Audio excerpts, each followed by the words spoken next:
Welcome, RPG Limit Break fans, to the Final Fantasy Randomizer Winter Tournament 2024 Upper Bracket Semifinals versus Finals. I can't remember. Caleb versus fryteeth. My name is Davian Hawk. With me today is Sonny Wrath 11 with our tracker Ghost Pirates and our Restream Miles Lotto. Sonny Wrath, what are we looking at with these parties and blurstings? Who am I again? Oh, wait. So, yeah, they both have decided to take Thieves and Fighters, so we'll hit those blessings real quick. As you can see, the Thief has Hurt Undead and plus 20 Strength. Fighter gets plus 10 MDef, resists Fire, Ice, and Stone. The Red Mage that Caleb has taken is plus 40 Vitality, plus 25 Agility. The White Mage that fryteeth has gets plus 10 hit percent and heal 2. Yay for hit percent, that's absolutely nothing. The Black Mage, though. Oh, this Black Mage is gorgeous with buff magic and improved Cat Claw, which is great for absolutely nothing. If the caster is stuck swinging anything, you'd hope it'd be a Masa in the pinch, but yeah, the free fast, the free temper, that's nice to see though. For sure. I mean, Fast Temper, potentially Invis 2, Invis 1, Ruse, Fog 2. I mean, there's a good bit of stuff. Noticing they did not go with the black belt, which admittedly plus 20% hit, plus 10 luck would actually be reasonable. That said, you've got nothing to say no to that thief fighter combo, and that thief especially being plus 20 strength and hurt undead is going to come in big in the early game with your marsh and earth dives. Oh, for sure. And I mean, the only argument that can be made against the black belt, granted it's even a minor one, is having to drop it as the solo party member for a solo grind, which even then that wouldn't take too terribly long to do unless Floater and Canoe are deep in the seed. And given that this is a... Oh wait, no. Oslotto, our restreamer, didn't roll this one. Okay, so no bounce back and forth, but this is a Danny seed, which means we could see some really hilarious things early on. Like, I believe we were talking there was some Nuke Grimps or something of that nature on the field. Yeah, As a possibility. Good old Nuke coming out super early on. You know, you see that, you're like, oh man, I gotta reset instantly, and then you just keep seeing it, and suddenly you're stuck in a loop. Yeah, it gets even worse when you realize that we have upgraded the quantity of unrunnables from the vanilla. So this tournament has seen a lot of like very horrifying encounter tables, especially in early dungeons where you just have to fight everything. Now, granted, with that encounter table, it could be real nice, and they're off. Here we go. Level 1 White Magic has Exfer, A-Lit, Cure 3, and Pure. Level 1 Black Magic has Lock, Slow 2, Rub, and Saber. You know, the level 1 magic is pretty much all utility, and some of it is useful. I see Rub getting picked up by fryteeth. That level 1 magic, though, for white, Cure 3 could be pretty good value depending on where all the other heal spells come, and pots are expensive, 61 per. Yeah, no kidding there, but it looks like Caleb is pretty happy with what he's got, and he is gonna just go for it. Two quick Already burning encounters. off, like, a lot of encounters, as you say. Yeah, 2 quick encounters off Power Cycle, so there is that to keep in mind, and immediately gonna go make the Dwarf check, which I find to be slightly more aggressive here on it. But I also like the play opening up to get a burger. Oh, that sounds good. And some money. I'm shocked he is not resetting out of that. I mean, the money could be big depending on what's in these chests in tow for the fryteeth check. And the canal, nice to see that. Need the boat, obviously. And a shard. So 2 shards and the canal versus the ruby and some money. There it is, Blaze Bones. You know, as I would fryteeth say, is wiped and Caleb resets out. that's kind of hot. Yeah, hot. Oh, fryteeth accidentally locked instead of rubbed, reset out of that Garland encounter.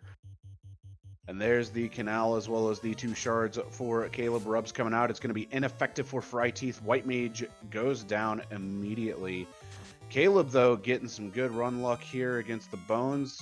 Question is it going to keep up? And the answer to that is Well, that's a good canoe coming to the king. What is the princess gonna have? We've got Procate -1, nothing great, but it's useful. But here's the fun thing: we have seen both runners encounter all the bad stuff. So far, this is not one of those races where one runner just gets ahead due to pure encounter luck. Makes for a much more interesting race.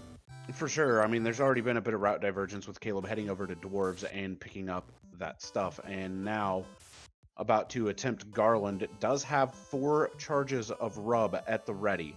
So we'll just have to wait and see if we see an erase terminated, which we do. So that is Caleb's Garland taken out, Sarah rescued, and he will have that canoe as well as the Pro Cape. Interestingly, it looks like Fryteeth, after wiping out, needed to run back to get the canal. Yeah, the canal and shard are valuable, but I probably would have just left them for later. With the canoe in hand, just heading towards dwarves, getting that check that Caleb already did, and then moving towards Marsh and Elfland would have made a bit more sense for me. But hey, Fryteeth's the one who knocked me out of the upper bracket and is definitely way further than I ever got into the tournament, so I'll defer to him. Few scimitars +4 picked up for Caleb, and some wood armor +3. Really, really nice to find early on. Gives some decent absorb, and then also has that Pro Cape that I imagine he's probably going to end up deciding to sell. As I say it. Quite a bit of good money early. Having the money out of this chest that Fryteeth is about to check, making it possible to get that stock. Those houses are actually really cheap. I noticed that. Soft's expensive though. Utility items, nice to have. Not critical, but very nice to have. For sure. Fryteeth making it to the bridge cutscene, and if these runners are going to head to Provoca, they're going to have to go the very, very long route in order to get there. Full inner sea circle with the canoe. I honestly would love seeing it. I do like this play from Fryteeth though. Does not have the money to justify a trip to Elfland, doesn't have any reason to go there, so might as well just quick route to Marsh, burn off some encounters, and see what you can dig out there. And hopefully make it through the wizard tile as well. Where Caleb, he's got a little bit of extra money. He's gonna go ahead and head over to Elfland by the looks of it. Probably gonna attempt to make that early circle over to Provoca. Though if the floater is down here for Fryteeth, this is gonna be enormous. There's an adamant coming in from Upper Marsh, so that is a nice find. Looks like you are right. Caleb is going to at least head towards Crescent and probably go all the way up and take on Bicky, get that level 2 magic. Meanwhile, Fryteeth found that adamant, but after some sort of undead lit his thief to death. Yeah, I got to be careful about the improved elemental magic flag, and that is a black shirt coming out of Upper Marsh as well. So that is a source of ice too at the ready. Caleb checking the item shop, seeing if there is an item for sale, heading over to the Circle of Sages. What will the old men have? 451 bucks. Not the greatest retirement, but hey, they had something to give. A little bit of money isn't too terribly bad, and I do have to agree with our fine people in chat that Caleb's Canoe Sprite is fantastic. Go riverboat. Quite literally. Gotta and it's a love steamboat at that. The paddle wheel steamer. All right. Caleb getting a first strike here against some Caribs, which is always nice to see, and then immediately runs into some Arachnids right after, but is almost in the clear, making it to Provoca. This could actually be huge in the routing variants. Didn't even see what level 3 or level 4 magic is, just went right past Elfland. But, ooh, interesting. Wants the money and the checks, is going to go to Matoya's and then come back. And hey, Ogres with Scorch. More heat spells. This seed is becoming Scorched Earth as fryteeth pulls out an herb from the bottom of marsh. There could be some other good stuff down here. We'll see. There Like is a a Masa. Warmech. 4,000 gold, another 600, and Matoya misplaced her crystal in the crystal room. Lazy Witch has an opal bracelet +1. That's massive armor. Gonna chuck that straight onto the thief. Can you blame him? Not at all. And hey, there's the rod for fryteeth. So that's the herb that he can check in with the royals in Elfland en route to basically route the way Caleb is doing. What Caleb can pull out of Bicky and or the store here in Provoca could make a huge difference to this run if it's like a vanilla boat or something. Now, something else to keep in mind that fryteeth did get that is a bit of an advantage on Caleb, as we see level 2 nuke here with 2 nuke casters. That's really big for Caleb. Is fryteeth pulled out a chest. It was the regular crown chest that had 44,000 gold in it. Not max, but more than enough to get all the level 3 and 4 magic that you could think to get. And we didn't see what was in the store in Elfland. The store item could be there. But yeah, as you said, we have level 2 nuke with 2 nuke casters for Caleb, along with level 2 life, which life in battle is enabled for life 1, so in a pinch, can bring a party member back up. And a house from Bicky and the roost stick from the elves.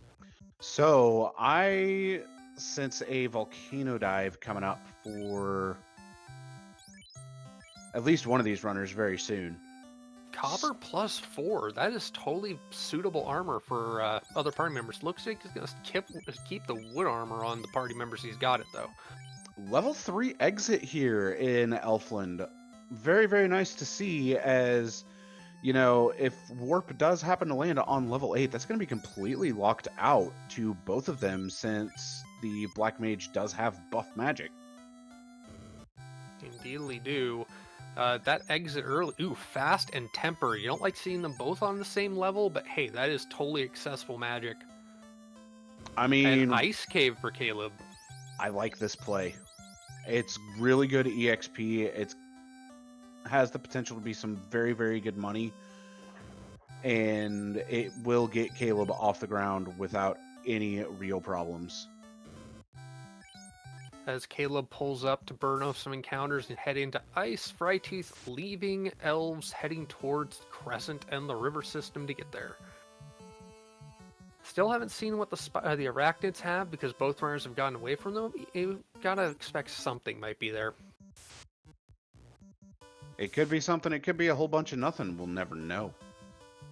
Ooh, unrunnable sorcerers. They hit pretty hard. I will always love that the magic casting classes don't cast magic in this game. No, but I mean, they do have Death Touch in vanilla, so there's always that to keep in mind. And he's going to go ahead and burn off his nukes here.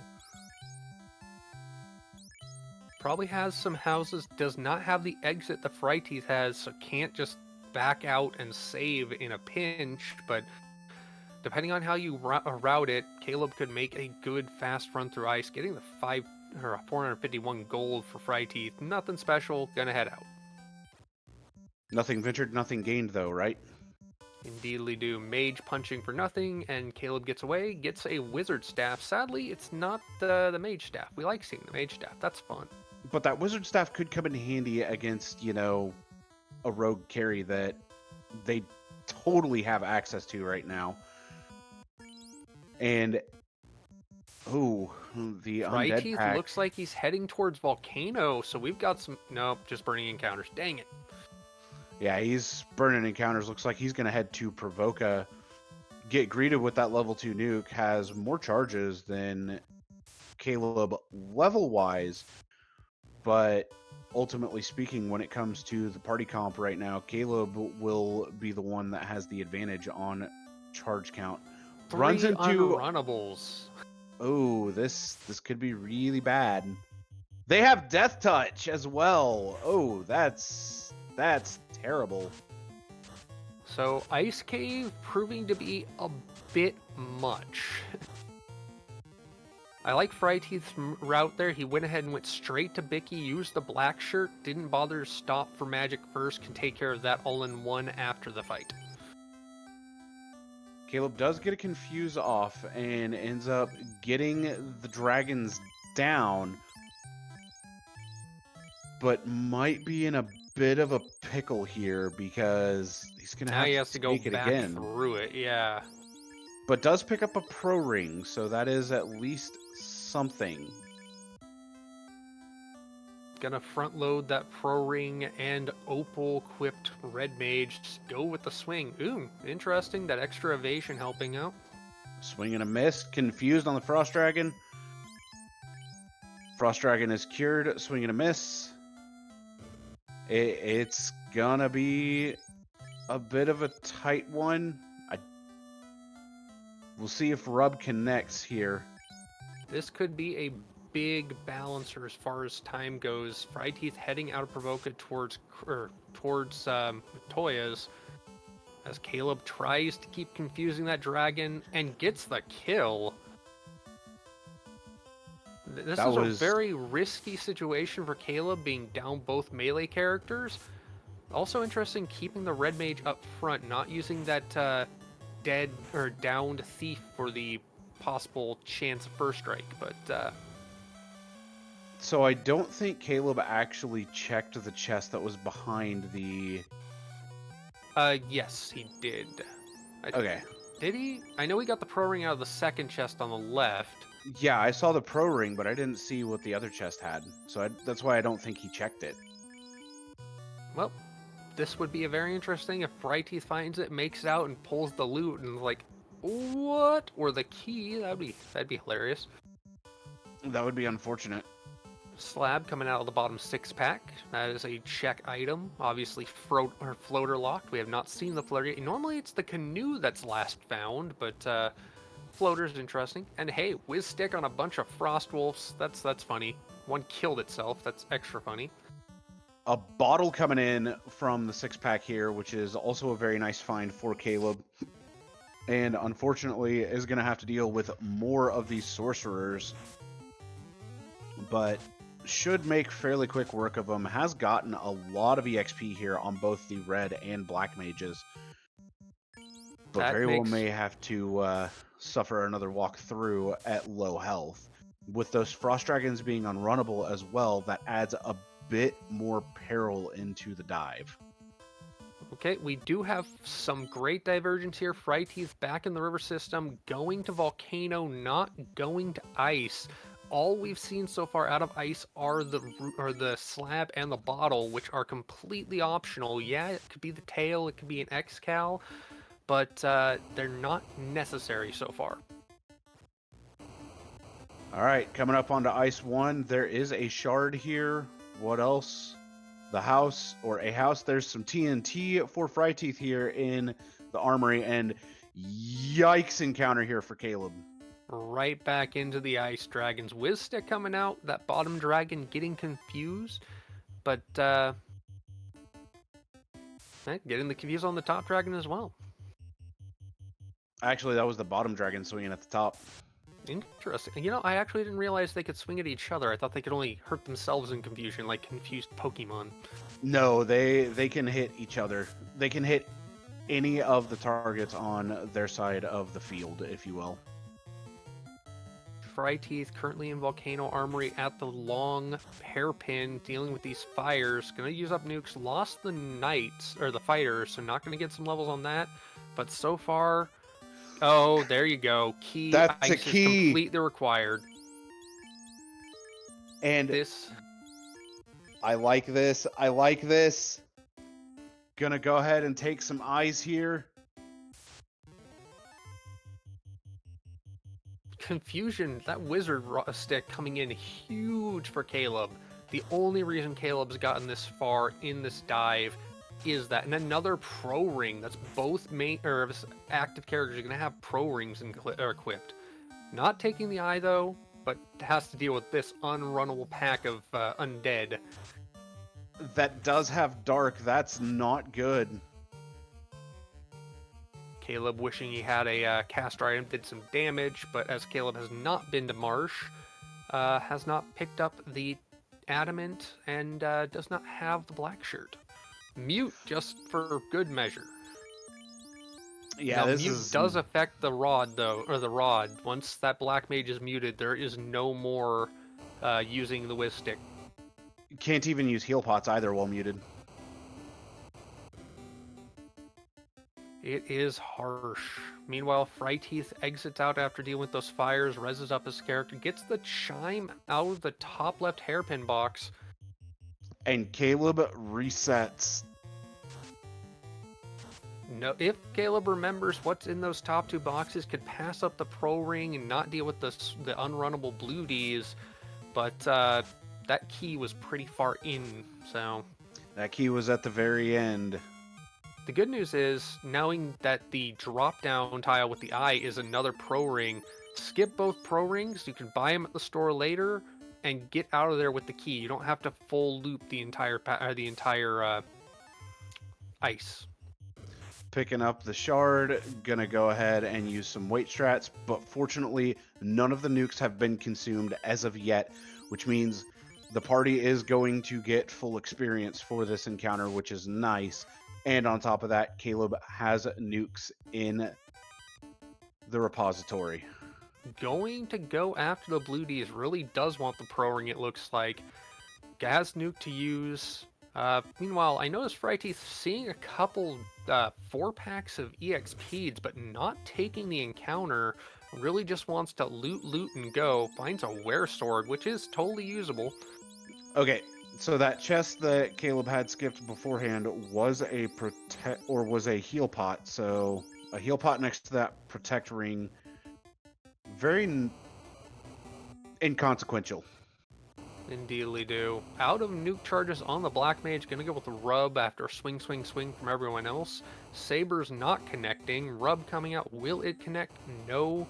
Repeat the process for Caleb as fryteeth, done with the army floor, is heading down towards the Agam floor. And now it's just Caleb hoping for some critical hits or just some damage to go out or rub to connect. Now, what if Caleb gets out of... Oh, is that a fast cast on the thief to try and get the kill? It was. But this dragon is missing just as much as the light warriors are right now. It's a curious thing, and it's using a lot more time. Caleb, having already wiped out once, gets through it though. Level 7 on the party after taking on those the 3 blue Ds across those 2 encounters. Now coming out of ice with the key, with the rod, with the with the key, the slab, and the bottle, I should say. Do you think Caleb is going to go ahead and hit up Volcano since he's in the inner sea, or do you think he's going to fade it and go check all the chests? I'm not sure because there is a lot of density here in Volcano, even though fryteeth has gone most of the way through it, has picked up some good stuff, such as that ice armor and another protect ring. Unfortunately, Caleb, though, running into another unrunnable pack here of just wraiths, and there goes the improved dark that ended up taking him out last time. This could call for, you know, taking a bit of an overworld grind in order to get some extra levels in order to get nuke charges. Honestly, at this point, I think the bones with damage to kill. Wow, that's another turn-in item with good routing position for fryteeth with that crown. If fryteeth goes to ice after this volcano dive, picks up the slab bottle and key, he will be in excellent position to check every key lock location in the inner sea in one go, and Caleb resets out again, just completely locked by those undeads. The wraith just not helping. Caleb's just going for it at this point. He knows he has to. He knows what's down there. And I did misspeak earlier on the Blursings because I always see S and think, oh, stone. because of other Final Fantasies, no, it's status immunity. But even still, like having your other two main damage dealers locked down by that improved Dark is a bit of a problem. And he's just blowing the nuke charges again, which is not something that personally I think is a good idea. I agree, because that is his best chance to get away from the unrunnable undead packs that are almost impossible to hit with his melee. And when Dark comes out, if you don't kill them before the mute touch, you're kind of stalled. Meanwhile, fryteeth checking the red D chest, the Agama encounters were unrunnable, and that the Frost, or Katana -1, not amazing, but still a good stick on promotion. Exits out, does not think he has the levels to take on carry, and understandably so. I mean, he may have the levels to take on carry. He's just going to have to end up heading back in order to do so. And going ice side, so fryteeth will make it in, find the heck that Caleb has been stuck in this entire time, and hopefully get out with that key. But is sitting in a much better position than Caleb, much more leveled characters, has more spell charges. Across more different levels of spells as well. Exactly. And Caleb, unfortunately, I mean, just bashing his head here, is deciding to not switch off of the gears for ice. Especially since he's seen every chest and knows just what kind of value exists in ice at this point. That key alone, I could see Caleb just saying, oh, forget it, I'm going to grab the key, I might grab a few shards and go, because again, the bottle and the slab, completely optional. The key, 100% necessary. Caleb does remember to grab that wizard stick this time around, but he has used all of his nuke charges, and this is where things get dicey for him. And none of these undead get confused, but that thief able to take down one is absolutely massive. We'll see what happens here as Dark comes out. The thief is unaffected by it, and that's going to allow Caleb to get through the undead encounter. So that is a big plus for him. Definitely not expecting Caleb to bother getting the pro rings again. Yep, and it just says no to the Frosties.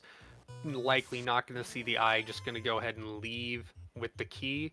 Meanwhile, fryteeth noticing he is using that black shirt to save charges.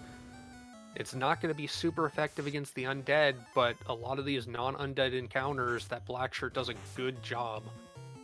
All right, Caleb has picked up that slab again and the bottle, but unfortunately runs into another undead pack, is going to need to hope that Dark does not land on that thief, as the thief is his main source of damage. Ineffectives coming out all around for the wraiths, and there's Dark landing on the thief. And unfortunately, he doesn't have anything he can really use outside of that wizard stick and the swings, but Mute's gonna come out and silence the wizard stick wielder. This is just brutal. A huge reduction in accuracy from the thief, the thief's chance of critting being pretty much the only way to get through the incorporeal nature of the wraiths. Meanwhile, you see that extra levels up and equipment advantage that the fryteeth has, deals with that blue dragon without much issue, picks up the pro ring, heals up, and gets ready for the encounter as Caleb yet again resets out.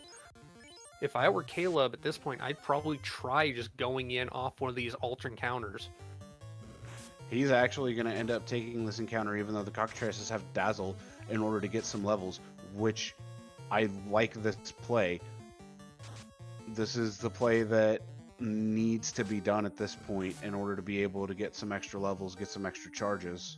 Yeah, just that one encounter saves up, has level 5 across the party, knows that this is a fast encounter.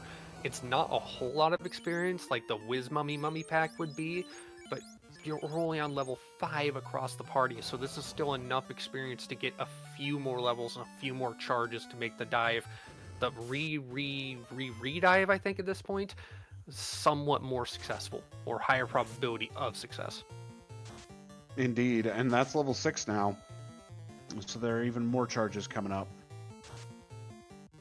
Meanwhile, Fryteeth, having access to levels 1 through 4 magic, having higher initial levels on the dive, has not encountered anything that has really kept him slowed down. Not going to bother taking the Frost Wolves, does not want to use up nuke charges, doesn't have any good fire spells, gets both the slap and the bottle out of the 6-pack, and continues on. Those sorcerers being pretty much the only thing that have bugged Fryteeth at this point because they are unrunnable, and have Poison Touch just for the fun of it. And now Caleb has 6 nuke charges in total, but has spent so much time here in this ice cave that, you know, it may not make that much of a difference. He's going to have a lot of ground to make up and a lot of time to try to shave off here. Yeah, it may look like our racers are neck and neck with both in ice at this point, but you have to remember Fryteeth has almost or all but carry one full cleared volcano as well as everything but the Keylocks and Marsh. So Fryteeth is substantially ahead in exploration and item collection. There are the Keylocks in Marsh, there's the Keylocks in Canaria, the Keylocks in Temple of Fiends, and last but most certainly not least, Keylocks Dwarf. As well as Northwest Castle and Elves, so plenty. And with the crown in hand, you expect he's just going to hit everything in order. There is the key. Still no sign of a boat, still no sign of a floater, but with that key and with all those chests, with the canal in hand, you have to expect we'll find access to the rest of the map in the next probably 30 or 40 boxes. Oh, absolutely, if that. And there's the other pro ring for Fryteeth off of the ice incentive, or the floater chest, if you will. Yep, that the ice armor, silver shield, and pro ring for that knight fighter, definitely an increased level of survivability. And boom, Fryteeth, just like that, one shots and full clears ice, is on his way out, and I'm assuming gonna backtrack all the way around the inner sea, hitting up every chest he can. Probably not gonna hit Marsh unless Marsh turns out to be the last place possible to check. Now, I have a feeling he's going to go through the northern route instead in order to be able to hit Locked Temple of Fiends, Northwest, Dwarf Cave, Canaria Castle. Do they not have the bridge? Because this is a complete... Fryteeth did loot the bridge from Volcano. Ah, I missed that. That definitely saves some routing timing, because you get 6 chests in Corneria, you get 3 chests in Toph, you've got all the chests in Dwarfs, I think it's like 9 or 10. So this is probably the 8 still. This is the faster route for more chests, and the encounters, yeah, the skeletons are scary, but nothing else that we've seen so far in this section of the map has been truly terrifying. And Caleb finally has that key again and is going to attempt to confuse the Frost Dragon. Misses, but Newt coming out for 222 does a lot for getting him through. And there's the ship coming in from Locked Canaria. That is big for Fryteeth here. Who needs explosive when you've got a boat to deliver the explosive you already have? With the canoe, that also means that Fryteeth can use the river docks, so it can much more rapidly travel to those locations. Half expect him to get in the boat and take it to the dwarf dock, and then walk to Toph from there. As Caleb finishes ice and gets the heck out of there, does Caleb go to Volcano at this point? You assume so. He just wants to get as much as he can from as many places as he can. But does he have the pots? Does he have the house? How is his equipment stock at this point?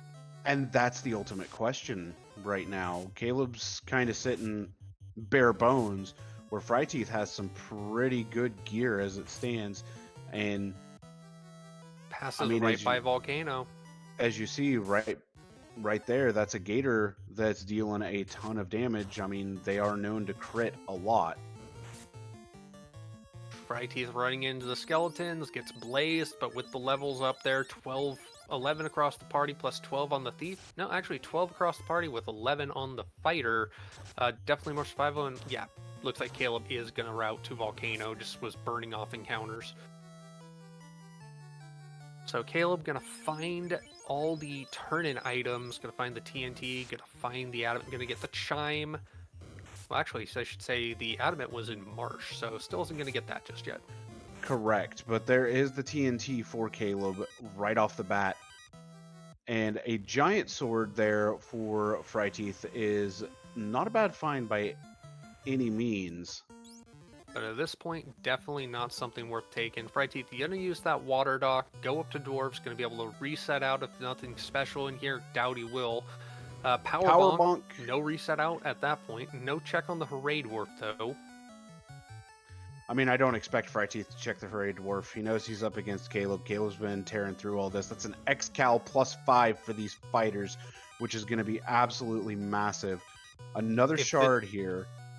If the crown turns out to be the tail, you can only imagine fryteeth is going to... Ooh, and the ribbon, loose +6. Huge that is find. Huge here for fryteeth. And that X-Cal +5 on top of it all is just the cherry on top. So dwarves combined with the turn-ins and the items, you had a ribbon +6, you had the ruby, you had the power bonk +4 and the X-Cal +5. What the heck is Northwest Cast gonna have for him? A Vorpal +4. So that actually can end up being very, very good here for really going against Tia and Chaos after that X-Cal has run its welcome through Lich, Carry, and Kraken. The problem is, how much HP does Astos have? And the answer, not a lot at all. There is a Vorpal for fryteeth. Meanwhile, the chime for Caleb. What will the 3 chests here in Northwest Castle have? Still looking for that tail. That will be a turn-in item. They have yet to check. Could be floater locked at this point. It very well could be.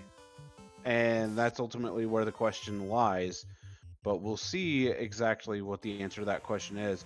As Caleb, you know, he's lacking exit, so I have a feeling he's going to attempt to go through and actually try to clear this. As he does have the wizard staff, so he has the ability to confuse carry, but then that turns it into the question of how much will it pay off? I mean, it could pay off. Having the levels could make progression faster, but so far from what we've seen, proper encounter manipulation on the overworld, fryteeth has not really been slowed down by overworld encounters as of yet. You get 1 shard out of Titan's, gonna check out what Sarda has. Meanwhile, Caleb saves and heads back in to head down towards the Agma floor.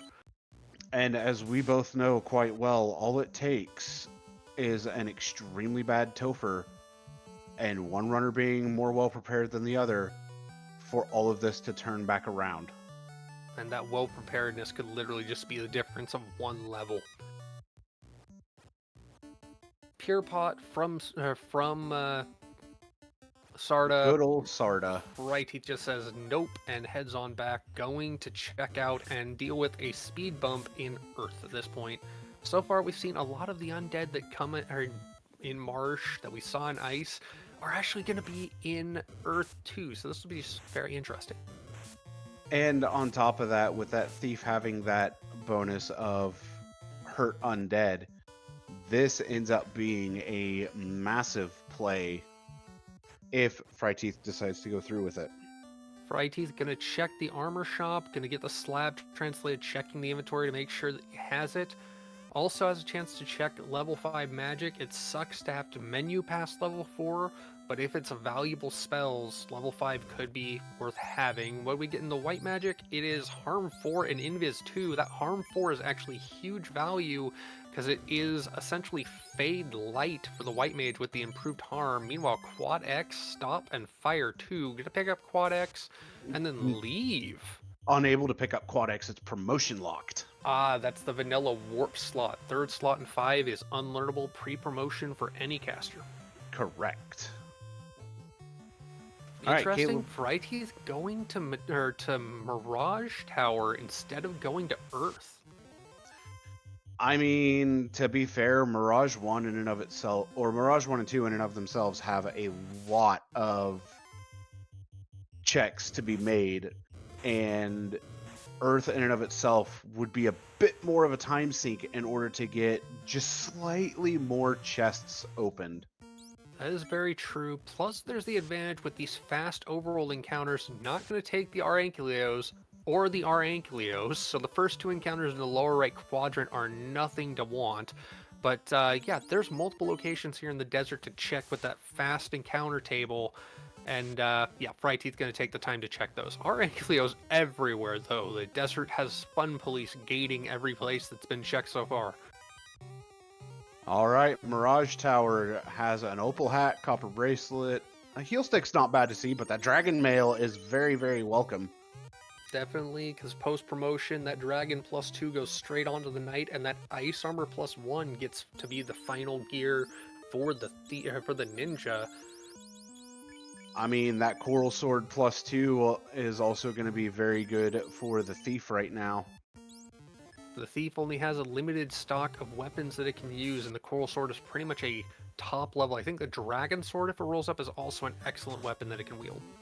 Yes, you're looking at both the Coral and Dragon Swords for the best weapons that a Thief can use, outside of course, the Mosmian. All right. Fryteeth doing a fast feed of Earth or of Mirage 1 goes straight into Mirage 2, checking greater than less than, as Caleb taking the Agama, going onto the red D chest, and not bothering to take the red D fight. And picking up that Katana -1, which, you know, is not a bad find, but it's also not a great find. Very true. We've seen on Fryteeth's side the X-Cal and the Vorpal, so yeah, if there's no other better weapon for the Thief to wield, it's got the white shirt out of greater than less than's left side center chest. That's a second source of Invis 2, with that White Mage actually having Invis 2 learnable. There's the second Katana coming up. That's some extra gold or a lawn dart. And no key items to speak of in Mirage. Mirage was not the play this time around, as Caleb is walking up to the Fiend of Fire's orb, carries orb, talks to it, and it is time for a carry fight. Gonna open up with that wizard stick and fire off a fast onto the fighter. Swing from the fighter for 5 damage. 6 hits, though, immediately coming out onto the Black Mage for 316. That egg is cracked, unfortunately. Cracked before it could even cast the fast. Gonna keep using the wizard stick. Follow up with more nuke. 168 coming out from that nuke. A swing from the fighter and a miss. Carry attacks herself for 39. And he is out of nukes. 1 hit, 1 damage. Extra comes out. And effective carry attacks herself for 35. Swing from the Thief for 81. As Fryteeth checks the Elven Armory and picks up the loot from it. Shards and go mode, shards levels and go mode for Fryteeth on that. Meanwhile, yeah, that wizard stick has proven to be incredibly valuable because it's the only reason Caleb's been able to do much of anything at this point. And Carrie is still attacking herself. 42 damage. So she has got to be sitting fairly low on the health. Another hit for 25. A swing 2 for 2, unfortunately. Not looking too good for Caleb. Another swing for 6. Another swing for 1. Carrie attacks herself for another 25. And then 3 for 4. Meanwhile, Fryteeth taking the trip down to the on-rack continent. No Oxy in hand, but he's got access to the canoe, so he can check both the store in on-rack, and Caleb finishes off Carrie. GG's with 2 hits for 2 damage. Literally tit for tat, chip for chat, and Caleb reses up, heals up, and is done with Volcano, getting those 2 extra shards that Fryteeth did not for fighting the Fiend. Meanwhile, Fryteeth checking no shop item in on rack, could check the caravan, but gonna go ahead and route straight into into waterfall. And since warp has not been found yet and still has the potential of being level 8, I'm pretty sure Fryteeth is just straight up avoiding ordeals at this point, because there is a fairly decent chance now that ordeals has that floater or potentially even the Oxyale, but there's also still Earth on the table.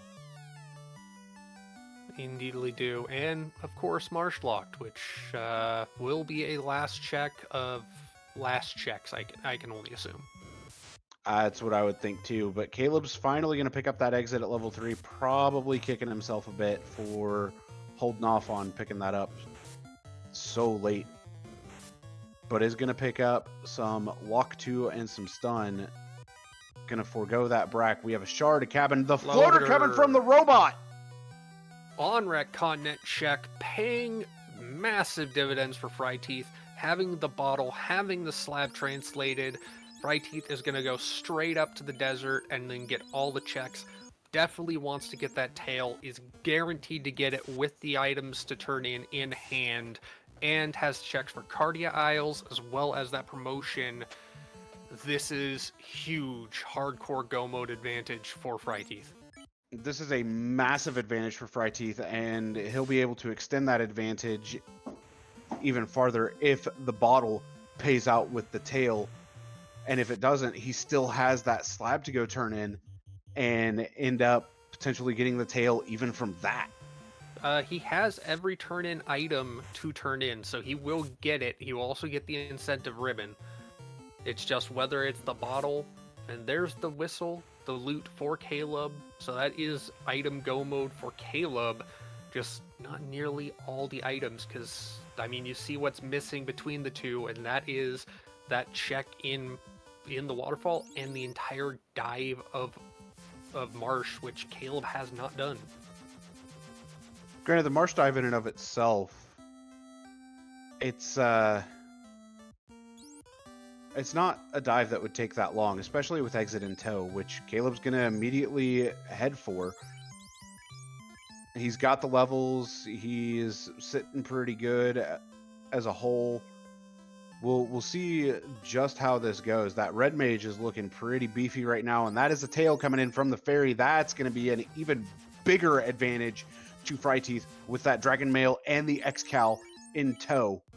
On top of that, the Vorpal Sword +4, which will allow for even more damage output. At this point, Fryteeth knows that the incentive ribbon is in Lefane, definitely wants to have that second ribbon, one in hand, one going to be picked up. Shifting the gear already to free up the spot. Looks like gonna put that ribbon on the Black Mage. Both casters will have extra protection. Caleb picking up the Adamant and is going to go ahead and hit the rest of these chests. Going to get some extra stuff as Fryteeth picks up that ribbon +6. That second ribbon, always super nice to have, and that is an unnecessary pro ring now covered. Caleb done with the top side of Marsh, does have the key, could find the Oxyale or Cube here in Marsh, but at this point, the Oxyale and Cube don't guarantee the completion, because we have not seen Earth at all. There could be enough shards in Earth, in Cardia, even potentially in Ordeals, that you don't need the Cube or the Oxyale. And that is a very, very good point, as Fryteeth heads over to Cardia with that tail in hand, is running straight down to the King of Dragons himself, Bahamut, and will be promoting in a moment. Caleb sees the trapped chest with the war mech and goes, nope, I will pass on that for right now, but thank you.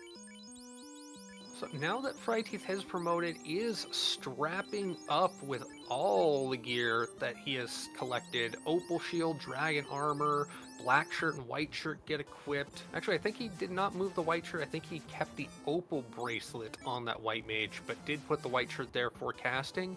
Gonna check the Cardia Isles. Plenty of chests to check here. Do you think fryteeth's gonna go back for that Massa?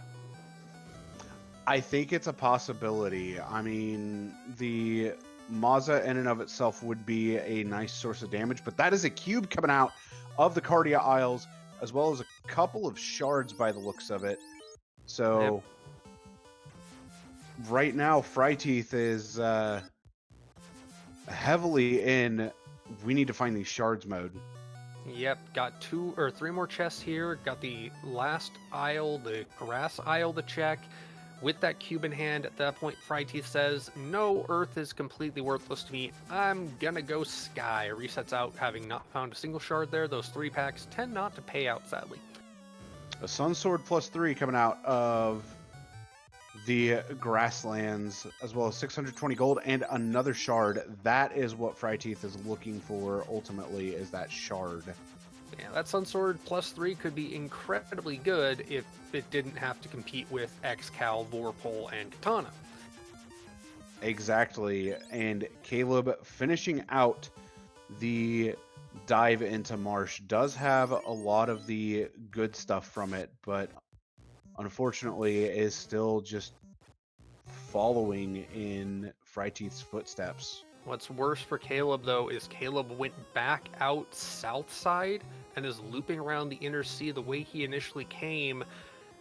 The ship is in Canaria, so it's literally going to be the second to last or last place he checks, and that could, having that ship, substantially reduce the amount of time it took for IT to come back and check these chests.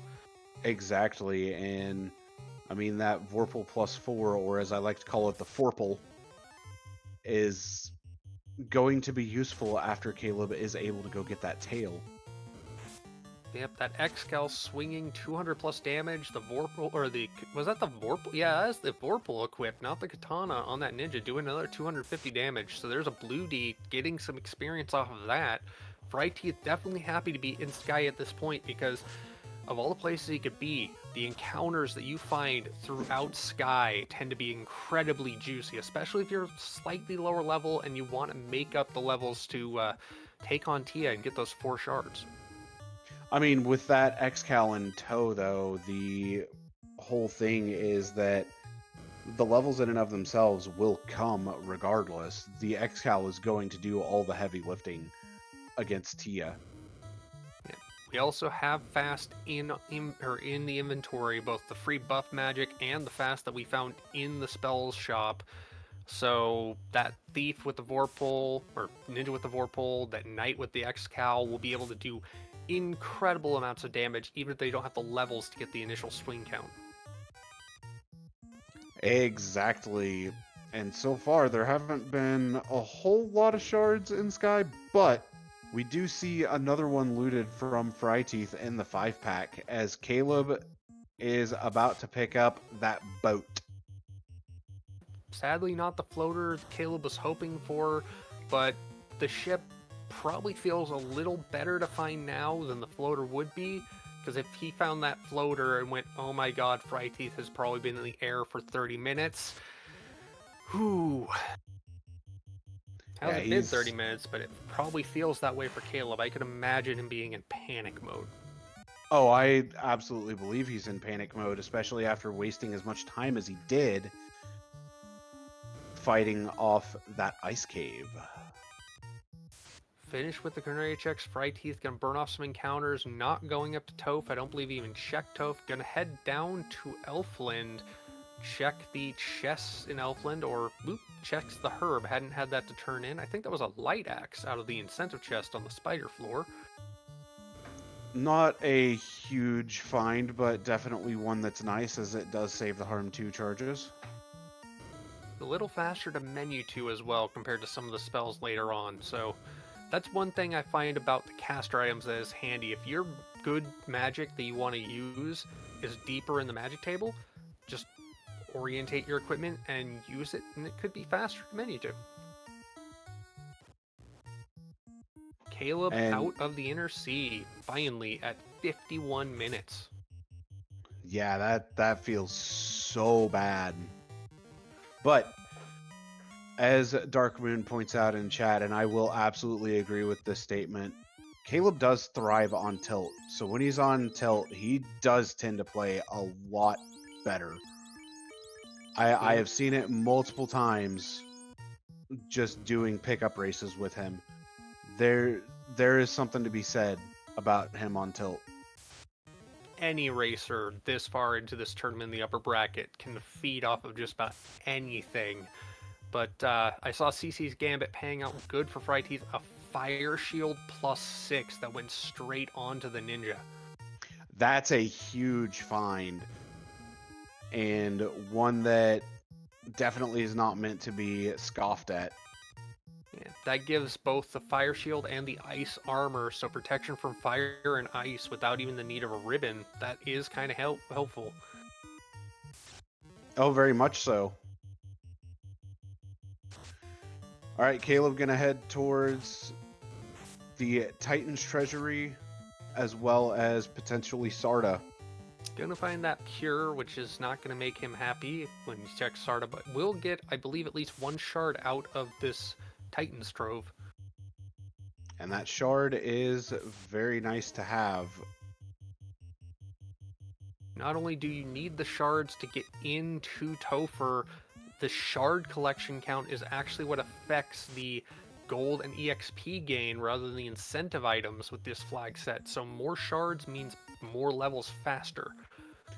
Exactly, and fryteeth is about to be at that beautiful bridge of destiny. Not seeing a robot, not gonna encounter it even if he saw it, I assume. Could possibly make it happen, but I mean, none of his party members are nuke safe at this point. Just because they have nuke doesn't mean it makes sense to take it. And Caleb going to Earth. We're going to get our first look at Earth as a whole as fryteeth begins the walk up the Bridge of Destiny. I like this play since Oxyale was not available in Sky. There's a decent chance of it being either here in Earth or, as I'm hoping, over in Ordeals. If it shows up in Ordeals and there is even a single shard missing from fryteeth late on, we could see the Ordeals play, and I would love that. And I think fryteeth is sitting fairly close on shards. One thing I should note, we have not seen a shop item or a duplicate shop item. The last check will be the caravan, so we could have Oxyale in the caravan. That is a possibility. 5 hits coming out for 410 with that Excal. I mean, there's something to be said about that. 5 for 501. It's doing its job. 7 for 642. And there's a Fire 2 coming out from Tia, which ultimately is not going to do much. 5 for 479 is going to take down Tia for fryteeth. And Ninja with that, fryteeth's going to need 4 shards, if I remember correctly.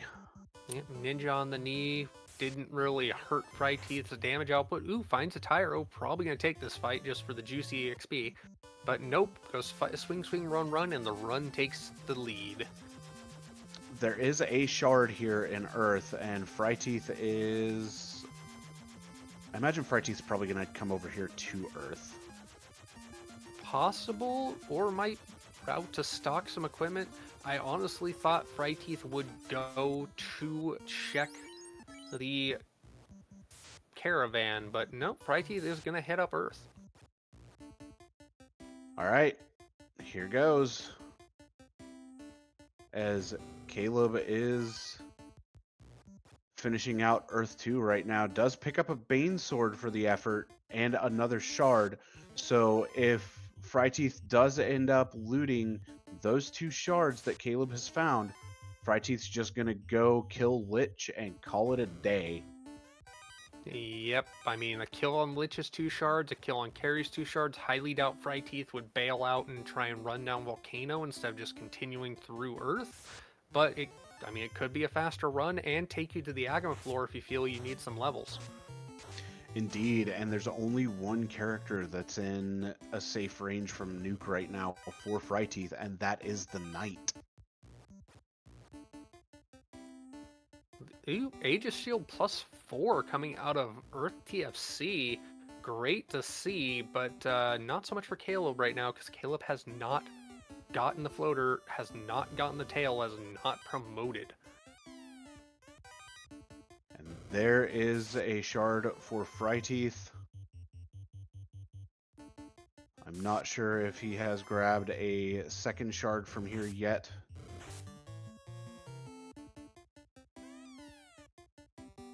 Checking that top right first, gonna get the 3-pack next. If he had the shard from the first floor and that shard from the top right, he should only need 2. Could still dig out an extra shard. More shards does help, but are not necessary. And there is the second shard. There's the Oxyale for Caleb here in Earth. Definitely can see some route divergence if Caleb decides to go to the on-rack continent. Hopefully checks waterfall before trying to dive sea, get the floater, but could just go straight into on-rack, go into sea, and just say, I'm never going to promote, I'm just going to have to go, go, go. That very well could be the case. Does find an ice sword here that is immediately going to go onto that fighter. I think Fryteeth, he's exiting out. He's just going to run straight down Volcano, take advantage of the lava tiles, and fast track it to carry. He's actually going to do that. Fryteeth is going to go ahead and go into Volcano and run through this. There is another shard for Caleb. I like this play from Fryteeth because it does put him in position to get a grind on the Agamas if he wants to get some levels on his party. Yeah, it won't be incredibly good experience as it's 1 Agama per encounter, but it's encounters back to back to back, and with the full stack of shards, he could literally kill carry and just run back after getting the shards and take the encounters and exit out when it's done. Ooh, defense sword +5 is nice to see for Caleb, and the third ribbon.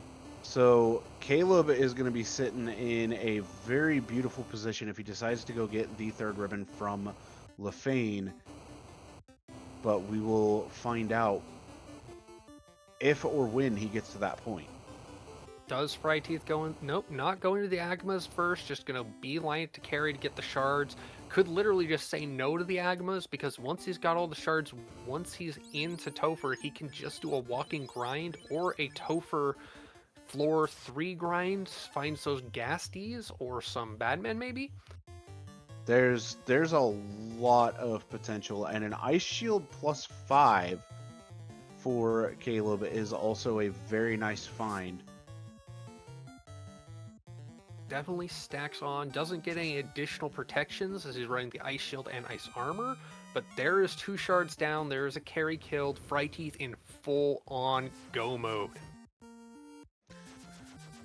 And with that said, Fryteeth is gonna go ahead and do some spell pickup here. Definitely wants to head to Provoca, pick up the nuke for that knight, or for the ninja, and life for the knight. As both of those could make a massive difference here. Topher, as ever, could be the great equalizer. At this point, it would have to be incredibly brutal for Caleb to catch up, but I mean, this totally could go that way in a pinch. And Fryteeth has been saving that Warmech for this very moment. The Masa might not roll up substantially, but the Warmech rolls up the levels pretty quick with the kill. Extra is going to come out making Lich defenseless, and 3 hits for 423 immediately coming out from the Thief. A Rub's going to come out. A race terminated. Nice kill, Caleb. You can Quake. That'd be mod. Quake is the meme, but Rub, that's just extra. Rub is just disrespectful. Now, I noticed Fryteeth took a second to ditch a weapon off of his knight I don't like that. I would love him to actually just see what the Masa rolled first, but hey, that's just us getting information. He's going to take the fight no matter what. All right, Invis 2 is going to be queued up. Warmech opens up with a Lit 2 swing for 68 coming out from the Ninja. Invis 2 is going to come out and give everybody that evasion stack. Fast is going to come out onto the Knight. And now it is time to fast up the Thief. Zap's going to come out, and nobody is going to get taken out by it. 3 hits for 330 coming out from the Knight. Some good damage coming out already. Temper is going to be used. 7 hits for 739. 3 hits coming out from Warmech for 387. 5 hits for 173 from the Ninja. Life's going to come out as Life in Battle. 6 hits for 325, though, is going to kill that Warmech and give the party some good levels. And that's a Maza +4. That is exceptional. I honestly don't blame him for throwing the Masa on with the X-Cal out, but the X-Cal probably is going to be better for him until he gets to Chaos. Hey, we get to see Dark on the Arachnids finally. Well, we finally see what they have indeed. And fryteeth picks up his Black Mage. Did not get any levels on that Black Mage, which is unfortunate.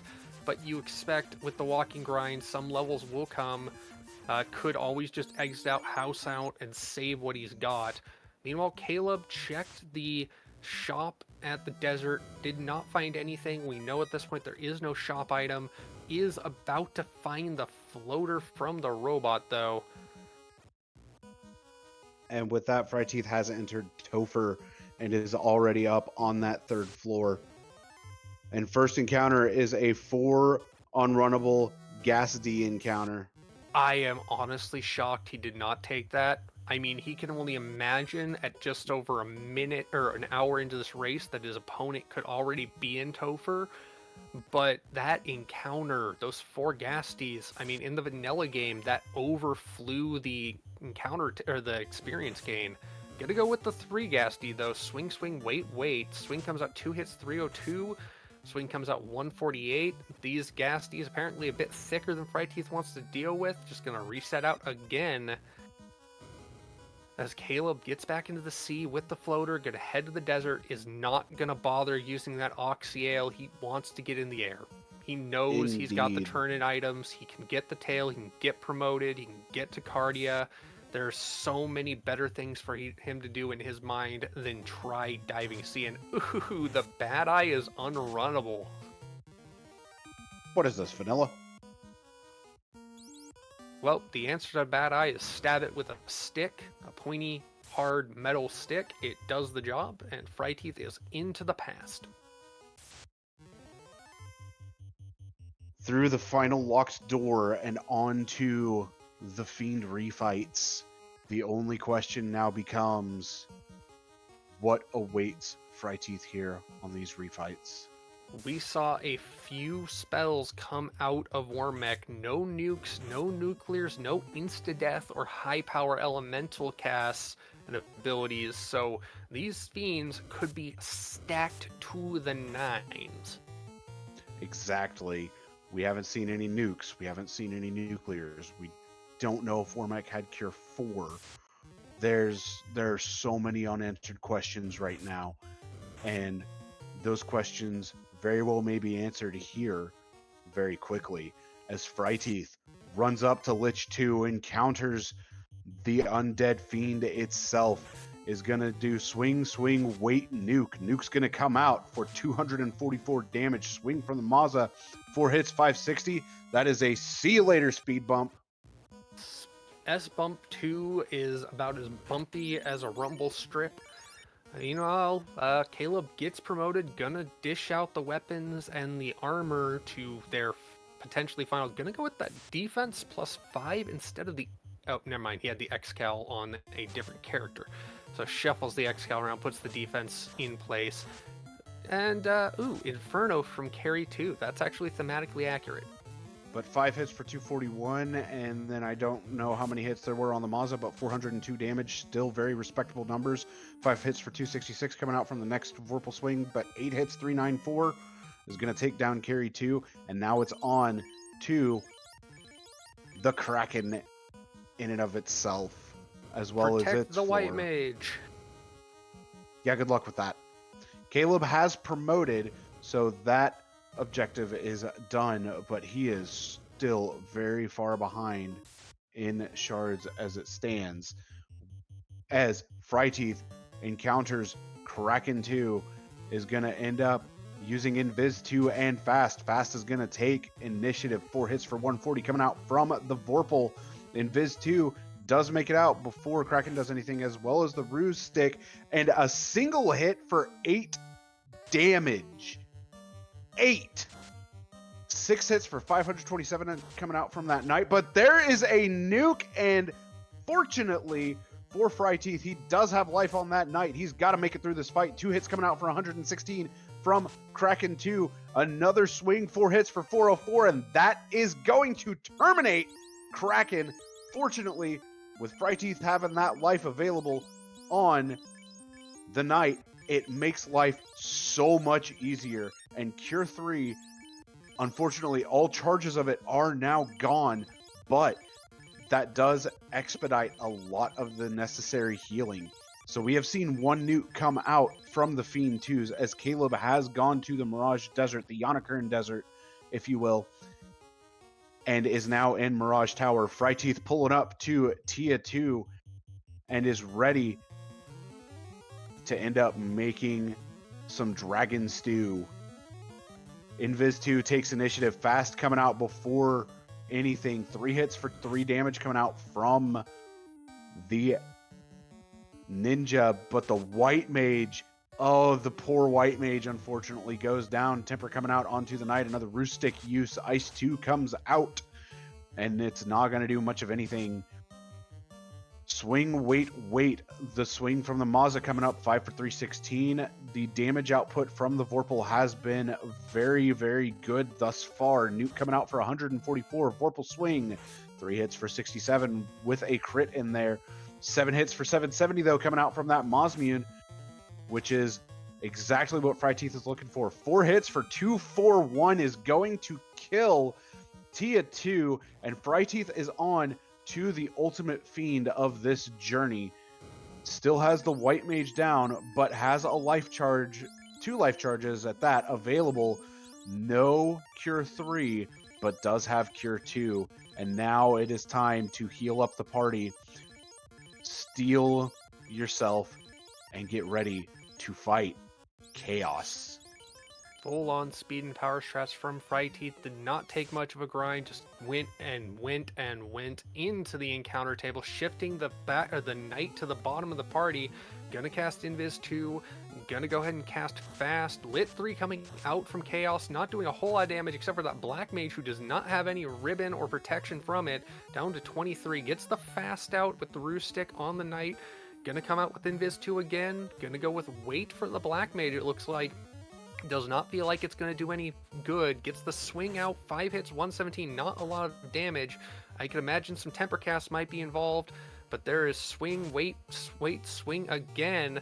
5 hits, 339. This is a pretty absorbent chaos, and evidently somewhat dodgy, because that ninja's Vorpal did nothing to it. Wait, swing. Lit 2 coming out. Was that a wait, swing? No, that was a Swing, wait, power bonk. Power bonk. There you go. Temper not on the table, but the power bonk getting that saber cast, doing more. 5 hits, 616. Swings for 264 on that ninja. We are in swing, wait, swing strats at this point. That saber bonk potentially being that tip over. Still not a lot of damage from there. 137 on that Masa swing. This, again, pretty absorby. 120. Lit 2 coming out, chipping down the bodies. The ninja on a knee. Ninja not getting any damage done. 4 hits, 515. That Masa coming in for good damage again. Fire 2, so far only chip damage spells coming out of Chaos, but doing enough to make things hurt. And there you go. GG's with the kill with the Masa. Fryteeth, our winner on stream. With an official racetime.gg time of 1 hour, 10 minutes, and 33 seconds as Fryteeth comes into the booth. GG's, my friend, and congratulations on making it to the grand finals. Thanks. So how are you feeling? Pretty shocked. At what point did you feel like you were behind? Because it looked like from the get-go, both runners were feeling that pain. I felt pretty bad after full clearing volcano and finding, you know, nothing at all. And knowing I had to go to ice, and I said, if he went to ice first and got out of the inner sea, I'm in trouble. And so I did Sarda, I did Titans, and I said, you know what? Some of those enemies I've run into, I don't want to dig Earth right now. And so I felt really behind, but then Sky 1 and 2, or Mirage had nothing. When I found the floater and waterfall, though, I started to feel good. So I have a story I would like to tell you on that might alleviate some of that feeling. Caleb wiped and wiped and wiped in ice because he went in at such a low level that he had a grand total of 4 nuke charges. And with as many unrunnables as there were in ice that were popping up almost left and right, he had to reset out of so many of them. And with the way that you prepared to go into ice, it ended up playing much better in your favor, which gave you as massive of a lead as you had. Yeah, that's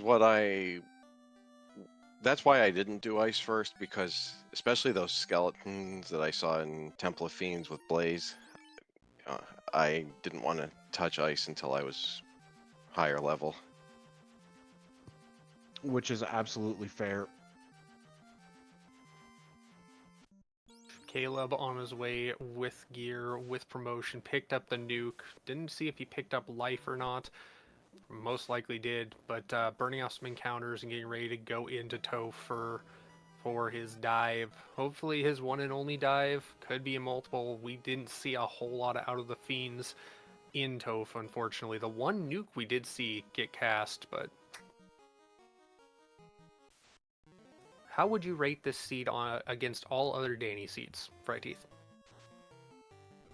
Not too bad. I mean, slow start, only getting rub, and then having to canoe all the way around to Provoca for nuke. But I've played worse. So about an average Danny seed. Yeah. I like that. Definitely a different run than we've seen mostly from this. We've seen a lot of early floater, late canoe, but this was definitely the early canoe made all the difference.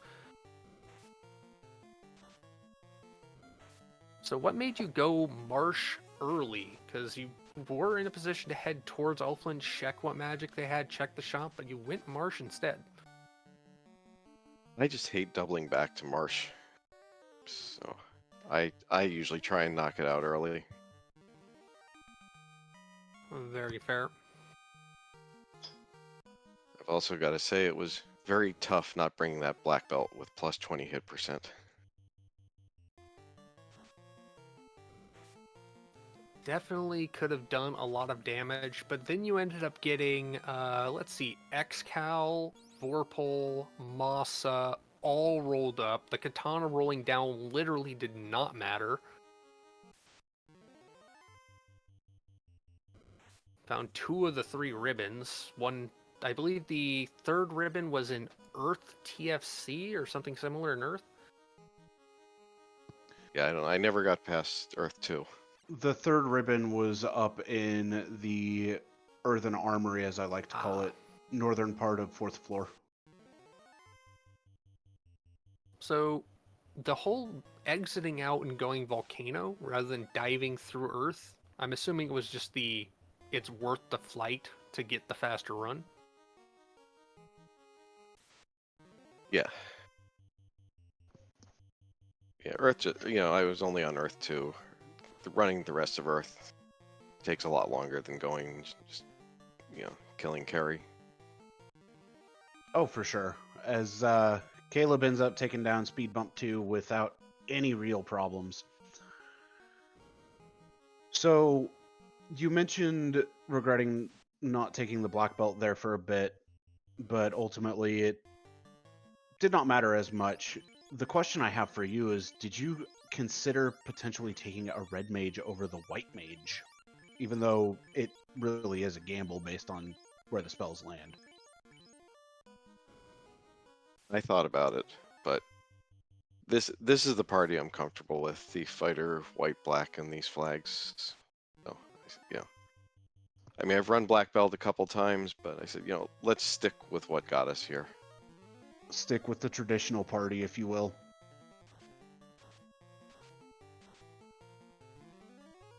Caleb finding Ice 3 out of carry. Very non-thematically accurate, but getting the kill on carry 2 onto the seafloor.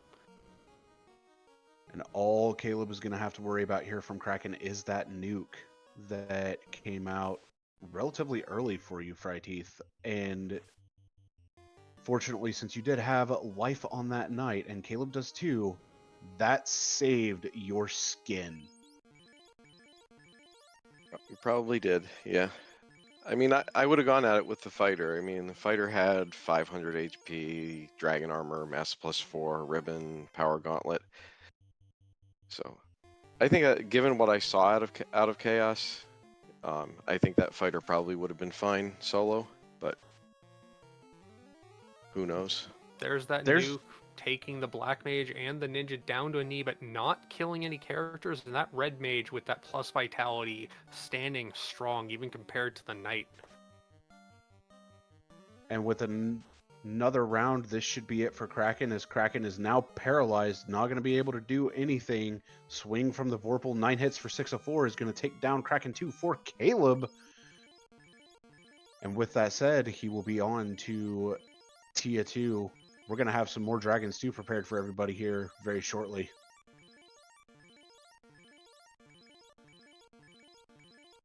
So what did you think of the unrunnables that you ran into? There were quite a few, especially in ice. Yeah, that black shirt was the only thing that got me through ice. I don't even remember where was that in Marsh? I think Marsh top. Which item? The black white shirt. Or black shirt, yeah. Black shirt was up in Marsh Top, yes. Yeah, without that ice cave would have been awful. I believe Caleb, he did not go to Marsh until well after you did, and basically just part of his brute force strat was get the wizard stick and confuse everything. Yeah, I mean, that was also another scary moment because I did Volcano first and then exited out because I didn't feel confident taking on Carry. And then I walk into Ice Cave and the first box I open is the wizard staff. Because if I'd had that, I would have gone after Carry. That's another big difference. Your routing, getting that exit, even stopping at Elflin at all made your routing substantially more survivable. Caleb hitting Tia 2 really hard, ends up doing over 1,000 damage with that Excal to her, and he is soon to be on to Chaos, moving both of the mages up into slots 1 and 2 with both of the melees in slots 3 and 4. So one quick question for fryteeth: why did you go with the Masa over the Excal or all the way through Topher? So here's the terrible answer. No matter how far I've made it in this tournament, I'm still a black belt player, and I'm gonna be honest, I don't know all the subtleties of the weapons that others do. So I see a mass +4. I'm probably just gonna use it. Absolutely fair. All right, Caleb opens up with a swing for 139 on the Excal. 2 lock 2s come out and does have fast on everybody. The red mage sitting on a knee right now. Going to go ahead and temper up. The ninja now. Temper's going to go out, take initiative, swing from the Excal. 6 hits for 535. Black mage down to 2 HP. Swing from the Vorpal. 10 hits for 394. And now it is going to be lock 2 until win.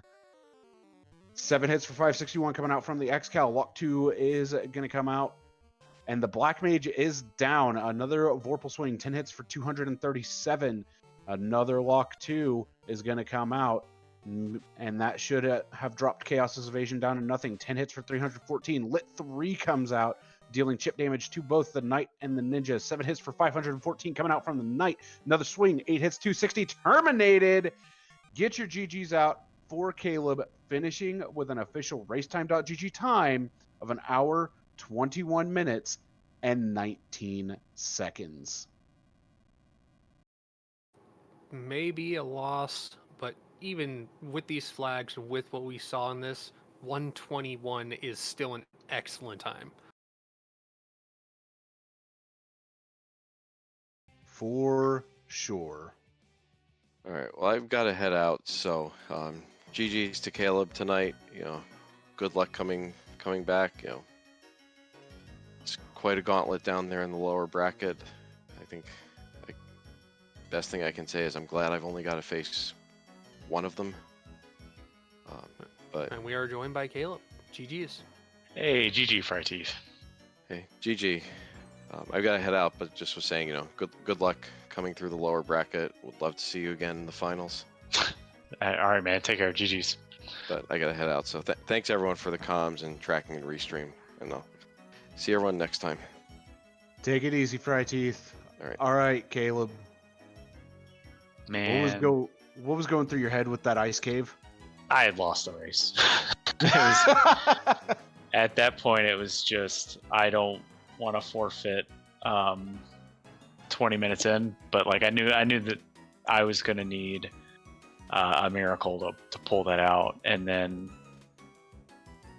when I got the key out of that box, my lizard brain had said, leave. Don't check the eye tile. Don't check it. Just leave. You can always come back later if you need it. And I was just like, nah, because it could be loot. Let me just get it. Let me just check. And it was pro ring. I was just, all right, well, hopefully I'm in a part of an encounter table where, and it was just, from that decision, that was where I lost the race. Because if I get that, I feel way better.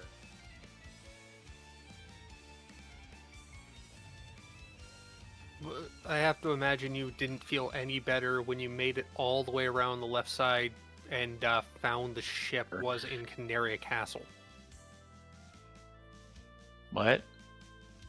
That you routed all the way around clockwise. I missed the beginning of the question. You just started talking. Must have felt kind of really bad when you got to the ship.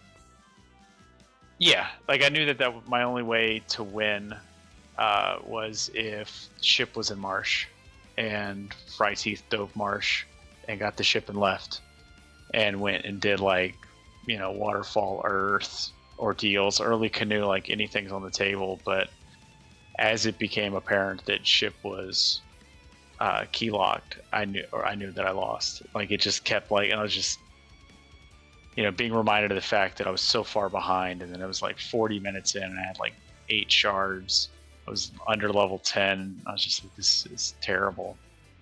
But we're lucky enough that my instincts to go to waterfall over Sea Shrine paid out. And then to clear Cardia before walking into a dungeon and getting the cube, and just knowing that I needed 1 shard and Tia felt pretty okay.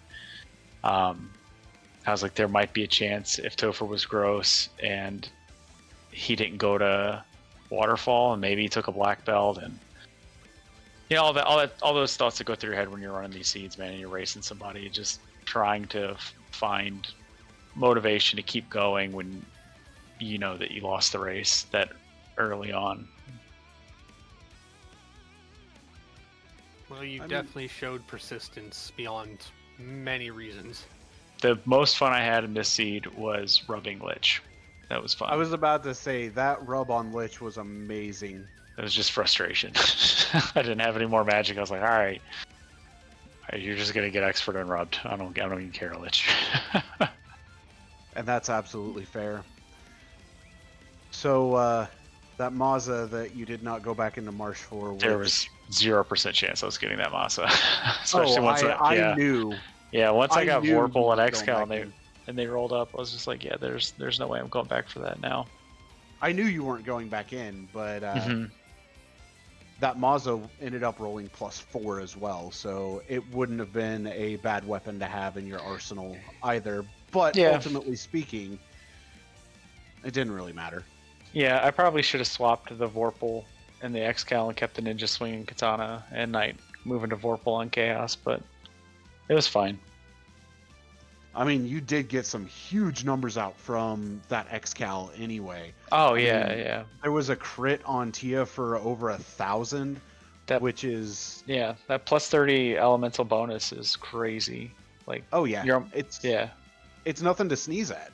Even if X-Cal's -1, like, it's almost the wrong play to not swing it on the Fiends. For sure. So, the last question I have for you is, how much do you hate early canoe seeds again? It's... I mean, it would be one thing if this was like the first early canoe seed I had in like a week, but like the past 3 or 4 practices I've done were all early canoe, and they were all... One was I dove early ordeals and then left that area, and it was required waterfall. And then the next one I did, I was like, all right, well, we're gonna go to waterfall, and it was required ordeals, and it was just like, okay. And then the last one I did, it was early canoe, but footer was in TOF, and I was like, oh great, or not TOF, it was in dwarfs, and I think I was racing Odron and Pickles, and Odron faded dwarves, and I was just like, this is great. I got canoe, I'm in the air, I'm promoted all before like 10 minutes. This is awesome. And then fighting chaos, I got baned through the ribbon, and I was just like, cool. So like early canoe, man, just I feel like it changes. All of the logic kind of goes out the window, and like when you run so many of these and they're not early canoe and it's early ship and canal, and you're digging around looking for the canoe, you when 80% of the flags are that logic, it's pretty, you get pretty adept at like kind of reading the seed. So when it's early canoe, it's just like, I have no idea what the game's going to do now, because so much is in play, and it's just kind of they're kind of frustrating. That's fair. Now that the seed questions are out of the way, you're in the lower bracket.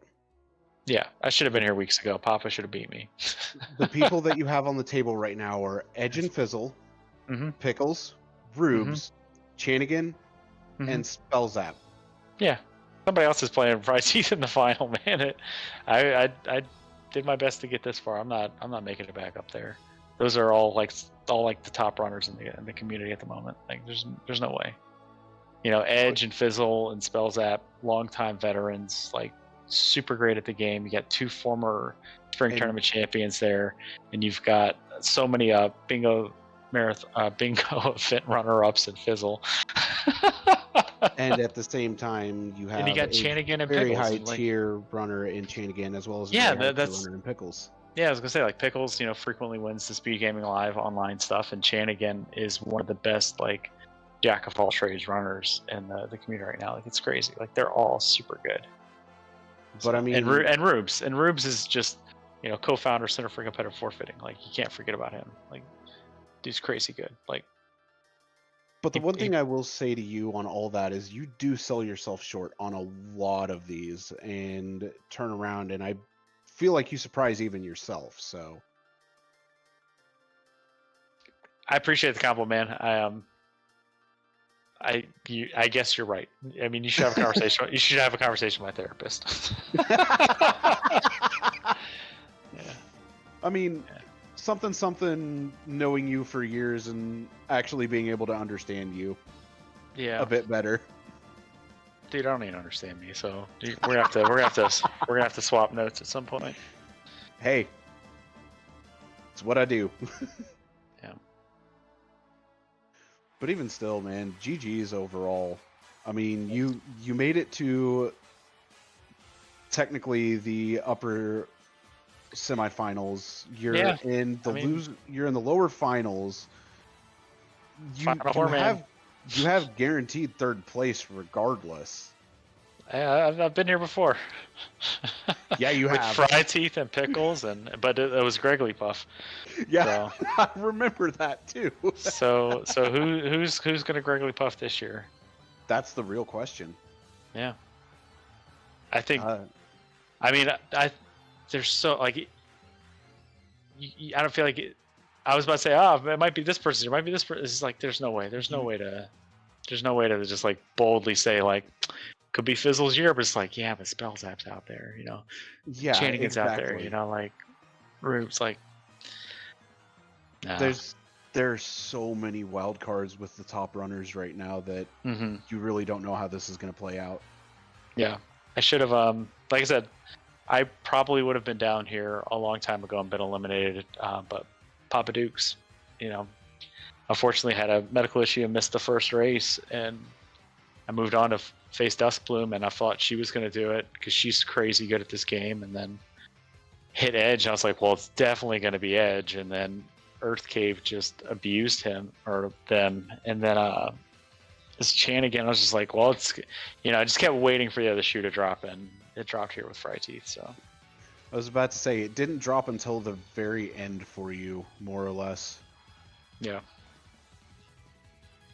Thavian, I am out of questions. Do you have anything you want to add on it? Honestly, outside of how do you still possess the ability to process everything so clearly, I think that's part of the reason you're so far into this tournament is you can process everything that went wrong and right for you, and you actually learn from it. Huge applaud for that. Thanks, man. I mean, it's like I said, Sonny's been here just as long as I have, if not longer, like since 2019 spring tournament. So like, you get used to knowing how things are going to go once things go bad. Oh, yeah. And like this is probably like the 200th of these flags that I've ran. So I was about to say the last 200 pickup races I think of yours have been just winter tournament practice. Probably. I mean that's the way the community goes. Once there's a major event, like that's just what everybody's racing. Now in the lulls between major events, that's when all the goofy stuff really starts to happen with pickup races. For sure. But, and yeah, I mean, you're absolutely right on that, Caleb. Like we play more than enough of these seeds when the tournament rolls or when the tournaments roll around that we get an in-depth view of the logic, how the seeds are going to play out and how we need to prepare ourselves for them. But man, talk about a blast from the past bringing up that 19 spring tournament, which really was both of our first main tournaments at that point in time. 1 and 3 or 1 and 5. I was 1 and 5 that time. I was 2 and 3, and that was because of getting double zapped through ribbons against Dangwoo. That dang luck, man. I know, right? I've experienced it more times than I can count. Dangwoo broke my controller with his mind and the 2020 spring tournament in brackets.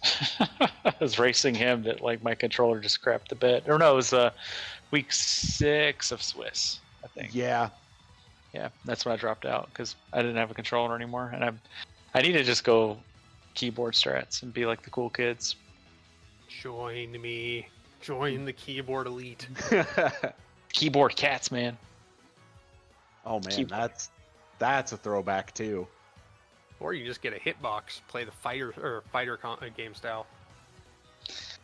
I get a DDR pad. We'll do that. Call it. Oh, that's perfect. Dude, you can get the athlete pad. I guess I got to get the NES track and field pad. There you go. Yep. But I think we should probably throw it on to your final thoughts, Caleb. So take it away, my friend.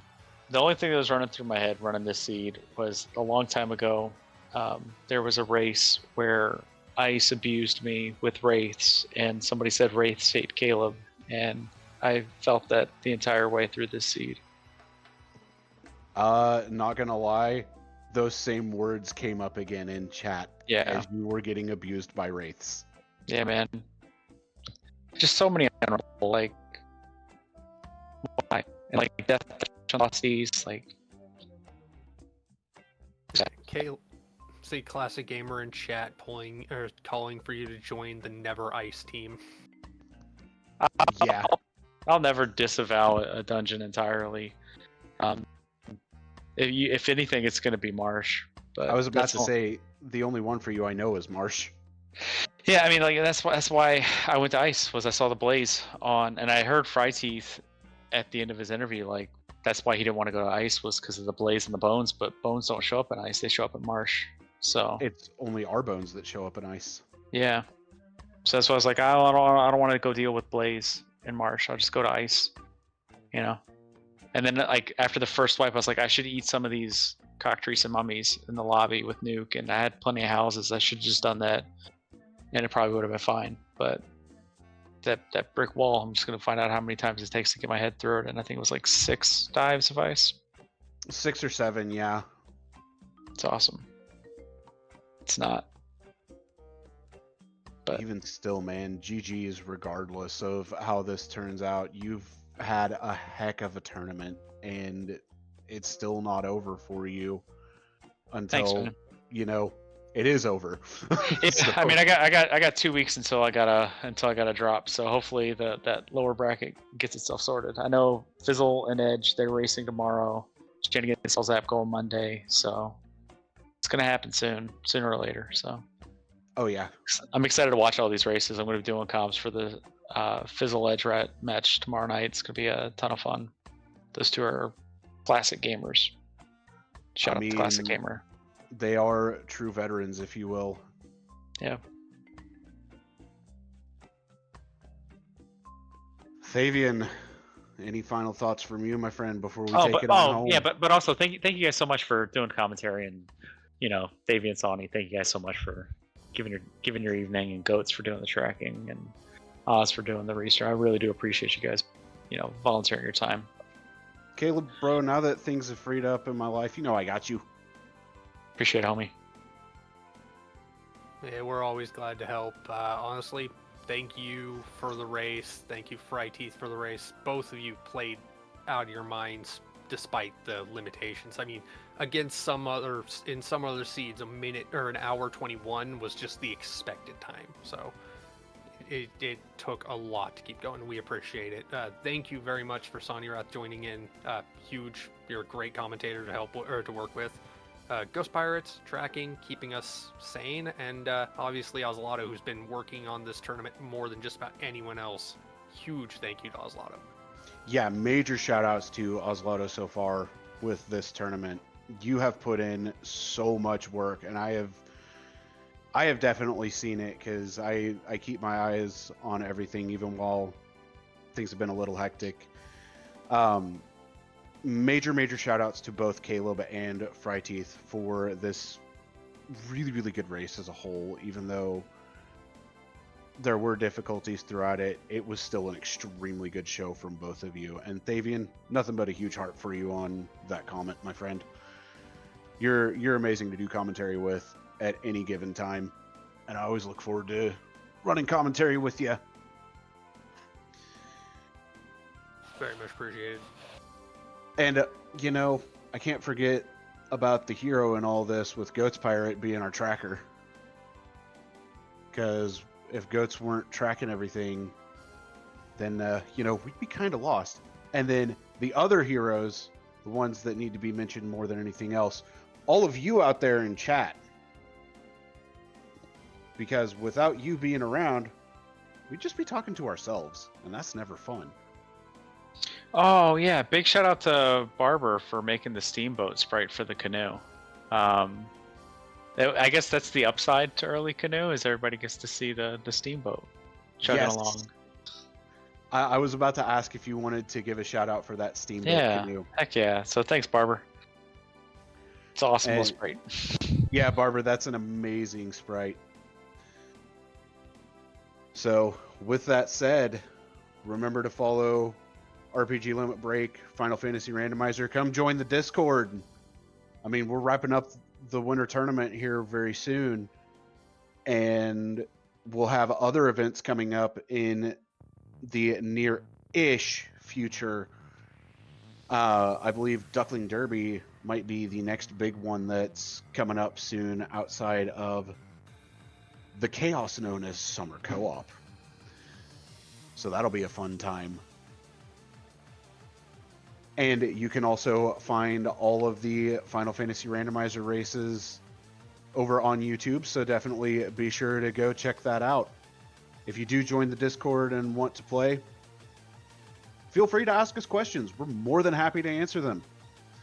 And we'll help you potentially get onto this stage this far in a tournament as well. Thavian, can you think of anything else that I may have left out? Well, thank you as always to RPG Limit Break. We've already said very much thank you to my co-commentator and our trackers. If you do like what you've seen, FinalFantasyRandomizer.com. There you will find the randomizer itself. All you need is the English US ROM, and you can do all of this so much more. You will also find the wiki there, as well as the link to our Discord. The Discord, as said, you can find us, you can ask us questions. This community is extraordinarily welcoming to new runners. We've seen several new runners this tournament, and they're always coming up, and we always welcome you. The Duckling Derby that was mentioned by Sonny Rath, that is coming up after the Duckling Boot Camp. Literally a process where Saracen and several of our other racers in the community teach all the newer racers all the fun things that the flags can do. If you think a shard hunt with all oops, all loose is what we can do with that, that is barely a taster of all the fun stuff that can happen in this randomizer. So the Duckling Bootcamp will get you prepped, because then you do have the Duckling Derby, which is a tournament specifically for the newer runners in the community to get out there and shine. With that, one last time, thank you very much to all of you out in the community, all of you here in chat for this race. You all have a very good evening.